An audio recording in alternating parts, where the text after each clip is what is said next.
Oh, hello. Right, going on a bit of a road trip. It's it's Friday evening, 6:30, and I've got about 4 hours drive ahead of me. Somebody asked me what have the mountains ever done for me, so that's going to be what I answer on this trip. But for now, let's get up the road a wee bit. I've got a stop in about 2 hours, and I'll bring you back at that stop. Time to get driving. Looking forward to this. So I set off heading north up the A9 and through the Highlands, and before long I reached stop number 1, which was a Tesco's, to get all supplies for the next few days when I was away in the camper. I've been driving for 2 hours. It's after 8 and I'm in Inverness. I've just popped in to Tesco's and stocked up for the next few days, and I've got another 2 hours to go to my destination. I think before I go any further, I just want to thank everyone for their amazing comments following the last video, and that video was Sullivan, the photograph. I'll put a link in the description below if you want to go and watch it. But I really can't stress enough how amazed I've been by all your wonderful comments. So anyway, more about that. I'll maybe talk a bit about that tomorrow, and where I've been and what I've been doing, all that sort of stuff. But yeah, I've got petrol. It's a long way to get to these mountains, and yeah, I'm looking forward to getting there. The plan at the moment is to go up a hill tomorrow, probably early doors because the weather's closing in quite early, and then maybe do a bigger day on Sunday, but we'll see. But for now I need to get going, back in the driver's seat, so I just want to get there, parked up and relax for the night. It's going to be about 10, 11 o'clock before I get there, so bring it back later on. Let's go. Having had a short break at Inverness, it was on to part 2 of the journey, which took me in a westerly direction towards the northwest Highlands, and it was about another hour and 40, hour and 50 until I reached the destination through some single track roads, but I was glad when I was parked up and ready to relax for the evening. I am knackered. I've driven all the way up. You've probably seen, I've maybe put a schematic up on a map. I'm in the northwest Highlands. I've driven through Torridon. I'm just on the seaward side now, and yeah, as I said, the plan is to go up a hill tomorrow morning, possibly quite early, depending on how I feel. And it's a hill I've never done before, and I don't think there's much of a track up it, so I might have to wait until there's a wee bit of light just to make the going easier. But anyway, I've arrived here, and oh my god, the stars, there's no light pollution at all. I'm just along from a place called Sheeldig, and this Milky Way was right across the middle of the sky. It was, yeah, it's just amazing out there. So I might go out again and take some more pickies, and then come back to chill in the van. It's quite late now, so yeah, we'll bring you back tomorrow, and hopefully we can head up this hill and we'll do a wee bit of chatting and maybe explain a bit about why I've been away for so long. This is the first hill I've done in about a quarter of a year, so yeah, I might struggle. Anyway, time to get the bed down and probably go to sleep, so I'll bring you back in the morning.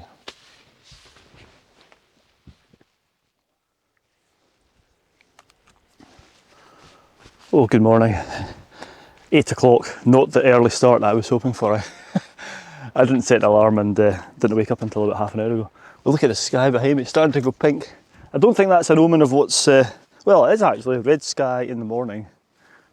Shepherd's warning and all that, but anyway, it's actually nicer than I thought it was going to be. And this spot where I've parked, look at this, it's actually really nice. There's I knew there was a lock here, but I didn't realise, I know I took pictures last night, but anyway, I didn't realise it was this nice a wee spot as it is. So the hill I'm going up is actually behind me here. It's a pretty steep pool to get up to, I think, and not much in the way of the path. So let's, I've got a coffee in here, let's get a coffee, and yeah, I'll bring you back when I'm hiking up the hill. It's going to be a windy one as well, I think. It's a bit breezy down here, and the forecast is for it to be quite breezy, but yeah, lovely. With the skies glowing pink, I set about getting all my stuff ready, and before long I was heading on my way and up the hill.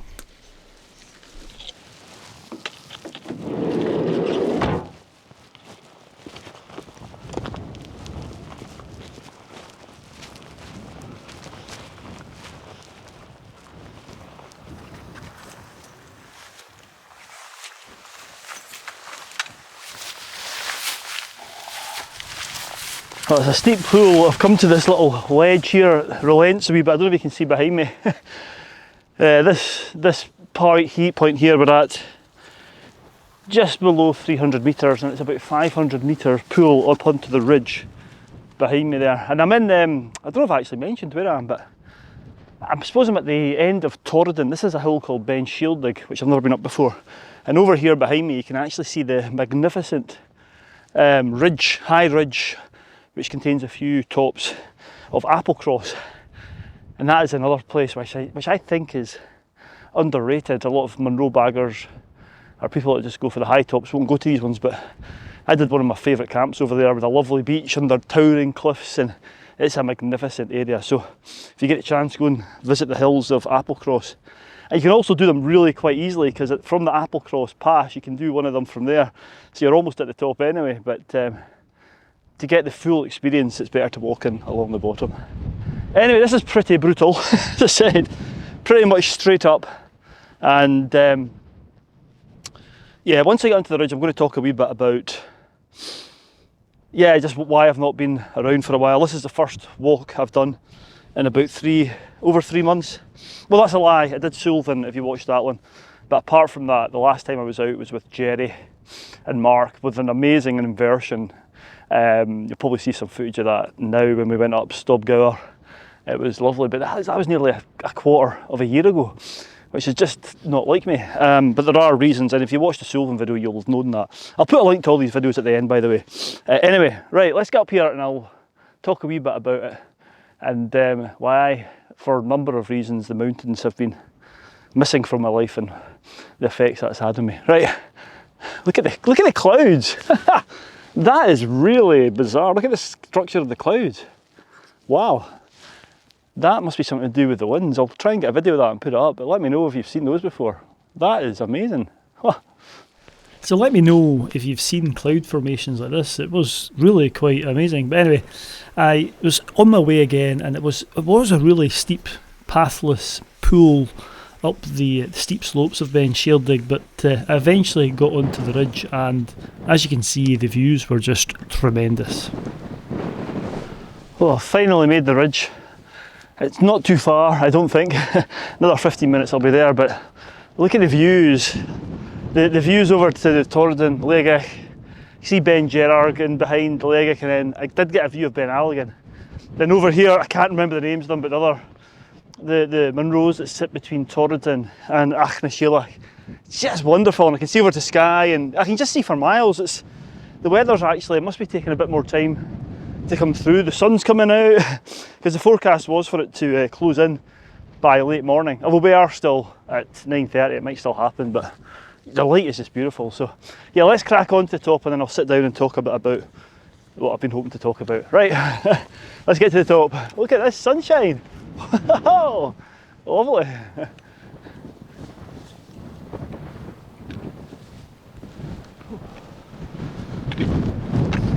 Oh, the summit. Woo, the sun's come out. I'm going to get my jacket on here actually. My hard shell, it's a bit blowy. And yeah, I'll bring you back in just a minute. Woo!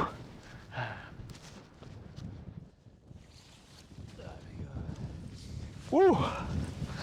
Oh, I think I might have just timed this perfectly. There's still some lovely light on the Torridon giants. I'm looking out to them now. I'll put some footage up as I'm speaking, but what a viewpoint this is. But I can see now behind me, it's looking very, very ominous. The clouds coming in, it's spilling over the Applecross hill, so I think I might have timed this just right, so I'm not going to hang around. But I will talk a wee bit quickly just about what the hills mean to me, and the reason I've been away for so long is, as many of you will know, thank you again so much for all the kind comments in the Sullivan video, but my father passed away, and it's just been super busy. Oh, I just dropped the camera. Bear with me. Cut. It's really windy. Right, sorry about that. This camera fell over to go and rescue it. Yeah, so my father passed away, and it's just been the last year, probably 18 months. You probably not noticed in the videos, but it's been a struggle because he wasn't very well, and even before he went into hospital for the last kind of 6 to 7 months. I spent a lot of time with him, and I'm glad I did that, and it's been quite a strain on me, and I know a lot of you have been through this. Before he passed and after he passed, you've got all the complexities of sorting out what to do with the house, because my mother died 7 years ago. So anyway, that's why I've not been out and about, and I've just been dealing with that and family stuff. And yeah, go back and watch the video about Sullivan. The message is just to cherish people and spend time with them, and I'm glad that I spent a lot of time with Dad over the well, I went down and saw both of them, you know, with the kids for years and years, but I spent a lot of time with them. My mother's dying wish was for us to look after my dad, and I think I did that, and yeah, to a degree. And you know what, I'm going off on a tangent here, but the people as neighbours, it's restored my faith in humanity. They've been absolutely amazing. They helped out, and before and after as well. Anyway, so what I'm getting at is back to the hills. The hills are so important for me because it's like my meditation. It's the way I switch off. It resets me, and when I can't get to them, it affects me. My wife knows. She goes, you need to get out, Murray. And with what's been happening, the stress with my personal life, and there's also other stuff going on which you don't need to know about. But this trip is needed, and hopefully I'll be back on some sort of even keel and getting out to the hills, and it's therapy. That's what it is for me. It's therapy. Anyway, right, it really is kind of closing in, so I'm keen to get back down. I'm going to put my goggles on for the wind. I'll take a few more pictures. Hopefully you've seen some pictures, and I'm going to tell you a wee bit. I'm going to get back down to the van. I'm going to tell you a wee bit why I've regretted wearing these boots, and also why I chose this hill today. But this is not a day to hang around because this weather is on the slide. I'm going to take a few more pictures. The sun's still shining on Lega, but that way it's looking very, very bleak. So I'll report back on the way down, or possibly the van. Let's get going. Ah!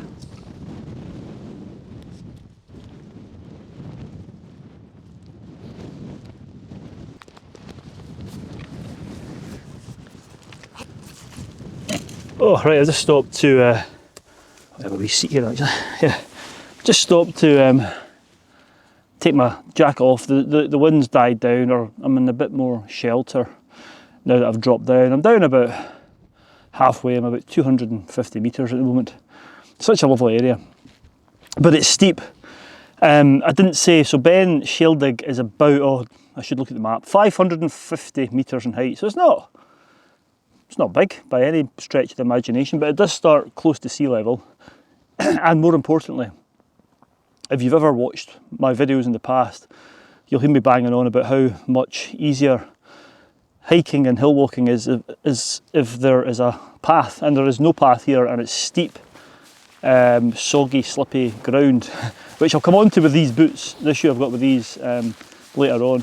But yeah, so on the way up I just zigzagged up. That's a wee tip for any new hill walkers. If you're going up steep ground with no path, you can make it a wee bit easier and less steep by zigzagging as opposed to going straight. It does add to the distance obviously, but it makes things a bit easier on the calves. And then just coming down, I'm using the poles and just make sure my feet are stable because it is steep.